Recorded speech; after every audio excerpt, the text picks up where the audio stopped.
अस्सलाम वालेकुम, वेलकम है जी रियाना के किचन में। तो कैसे हैं आप? तो जी मैं जा रही थी रुड़की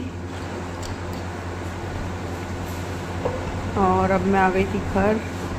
तो घर पे मैं बनाने लगी थी खाना, और खाने में बना रही हूँ मैं आज गोश्त, आलू और मटर का सालन।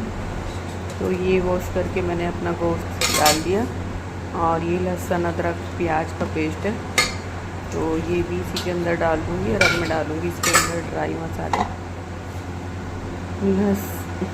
लाल मिर्च, धनिया, नमक और हल्दी पाउडर, और फिर मैं इसके अंदर डाल दूँगी देसी घी।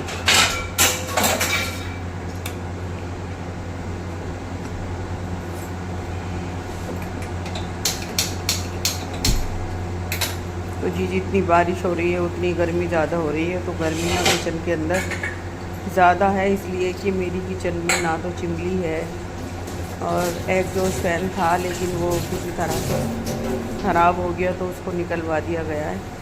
तो मैं सोच रही हूँ एग्जॉस्ट फैन लगवा लूँ, नहीं तो गर्मी में किचन के अंदर रुका नहीं जा रहा। तो ये मैंने पानी डाल दिया, और अब इसको लीड लगा के मैं रख दूँगी जब तक कि मेरा गोश्त भुनेगा।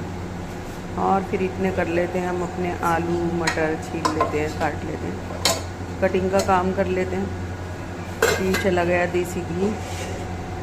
और देखिए जी मेरे हस्बैंड की तबीयत ख़राब चल रही है, आप दुआ करें कि उनकी तबीयत सही हो जाए।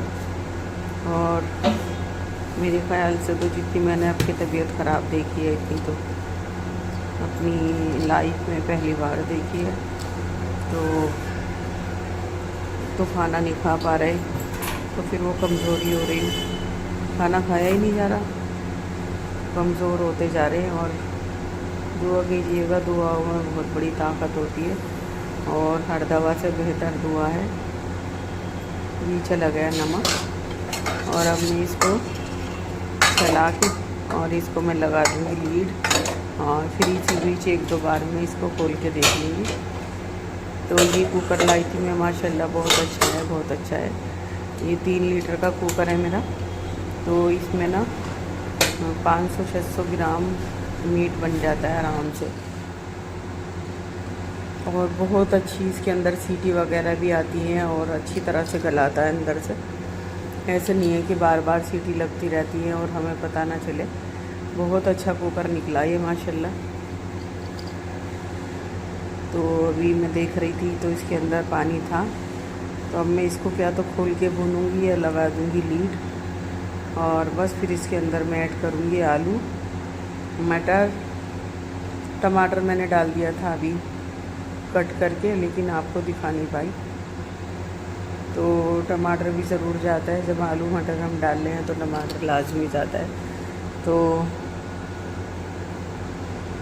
हस्बैंड खाना तो कुछ खा नहीं रहे, और बस मैंने खाने के लिए पूछा तो उन्होंने ये फरमाइश बताई, और खाना जैसे कि दिया तो फिर वो एकदम उबकाई आने लगी, खाना नहीं खाया जा रहा। जैसे कि खाना मुंह में देते हैं तो एकदम बाहर को निकलता है, पता नहीं क्या है क्या नहीं है, कुछ समझ में नहीं आता। और डॉक्टरों ने भी जांच वगैरह करा ली, कुछ पता नहीं चलता, कुछ नहीं पता चलता। देखिए ये मेरा गोश्त भुनने वाला है, बस खोल के भूनूंगी इसको मैं। देखिए अब बस इसको मैं खोल के अच्छी तरह से भूनूंगी। मसाला जितना अच्छा भुनता है तो हमारी सब्ज़ी सालन उतना ही बेहतर बनता है।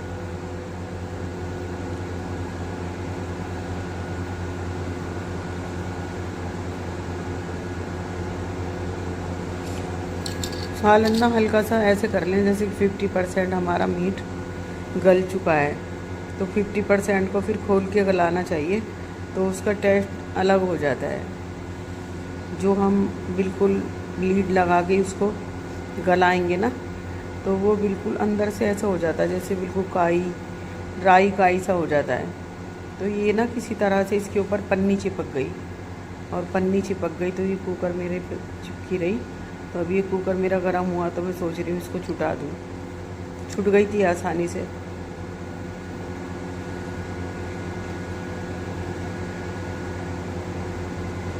तो बहुत अच्छी तरह से भुन रहा है मेरा गोश्त। और इतने ये भुन रहा था तो इतने में मटर वगैरह निकाल लूँ और ये आलू काट लूँ। और ये मैंने गरम मसाला पीसना था तो फिर मैंने ये जार ले लिया, तो इसके अंदर मैं गरम मसाला डालूँगी पीसने के लिए। ये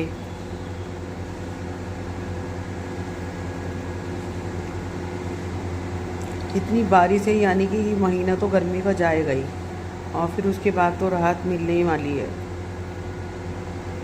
तो ये गर्मी का महीना है और गर्मी बर्दाश्त से बाहर हो रही है। बस एसी में रहो तो सही है, और एसी से बाहर निकलो तो एकदम गर्मी। लेकिन एसी में ही तो नहीं बैठ सकते ना हम लोग, हमें बाहर का भी देखना होता है और भी काम करने होते हैं। ये मटर मैंने निकाल दिए थे, अब मैं इसके अंदर डाल रही हूँ जी आलू की कटिंग करूँगी। अब बस ये मेरा गोश्त भुन चुका था।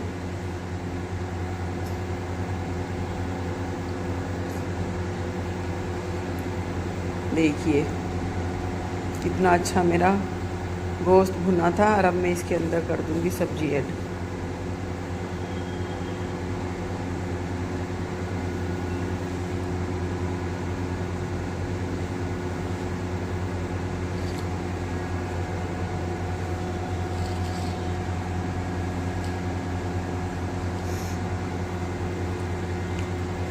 बस मैंने जैसे कि इसके अंदर सब्ज़ी डाली तो असर का नमाज का वक्त हो गया था, तो मैंने कहा चलो इतने इसमें ये सब्ज़ी मेरी गलेगी, मेरा सालन रेडी होगा, तो फिर मैं नमाज़ पढ़ लेती हूँ असर की। और फिर आटा नहीं था तो मैंने हस्बैंड से कहा था आटा मंगा दो। तो एक तो हिम्मत नहीं हो रही थी किचन में बिल्कुल भी रोटी बनाने की, लेकिन वो कहने लगे चलो रोटी हम बाहर से मंगा लेंगे। लेकिन मैंने सोचा कि वो थोड़ी बहुत खा लेंगे, बाहर की तो वो बिल्कुल भी नहीं खाते।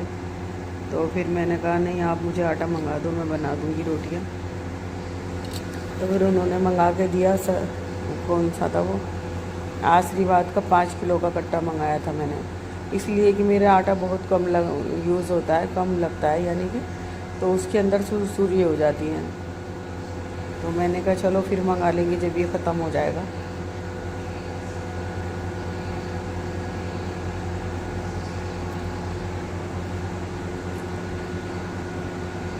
तो ये गोश्त मेरा बहुत अच्छी तरह से भुन गया था। अब मैं इसके अंदर डाल रही हूँ सब्ज़ी, आलू मटर। और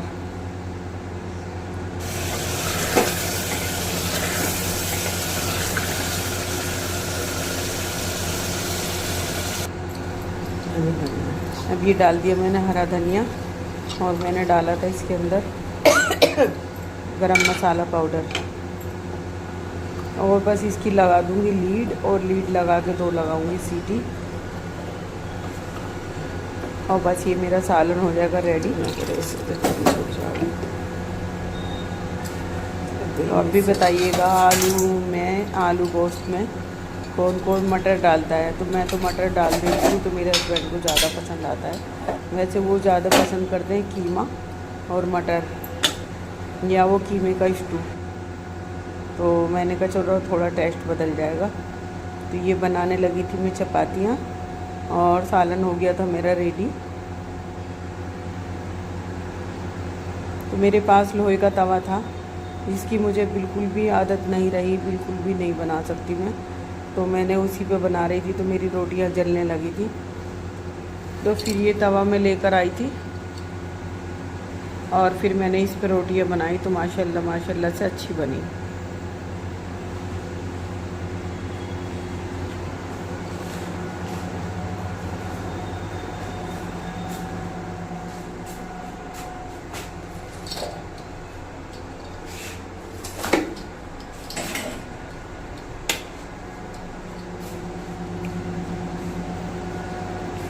और मेरे हस्बैंड तो ऐसे हैं जैसे कि कोई और बना देता है ना रोटी, तो बस ये कहते हैं नहीं तुम बनाओ।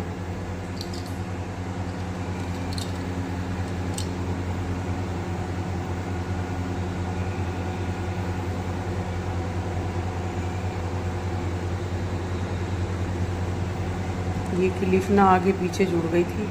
तो देखिए जी, ये हो गया मेरा सालन रेडी। रोटी भी बन चुकी, सालन भी बन चुका। अब बस खाने के लिए बिल्कुल रेडी है।